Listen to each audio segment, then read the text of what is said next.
Я бы хотел упомянуть еще две вещи в моем выступлении. В Коране упоминается в суре Кияма под номером 75 в третьих-четвертых аятах, когда неверующие говорят, что после нашей смерти, после того, как мы умрем и будем похоронены, а наши кости распадутся.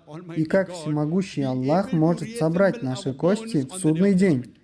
И Аллах дал нам ответ, что Аллах может не только восстановить ваши кости в идеальном состоянии, но и может восстановить ваши кончики пальцев. Всемогущий Аллах в судный день может восстановить не только ваши кости, но даже может восстановить ваши кончики пальцев в идеальном состоянии. В 1880 году сэр Фрэнсис Галлан открыл метод снятия отпечатков пальцев. И он сказал, что двух одинаковых отпечатков пальца даже у миллион людей не может быть идентичными.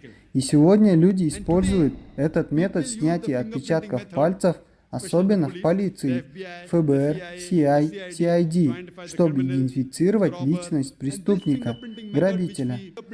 Той самой методикой отпечатков пальца, которую мы узнали в 1880 году.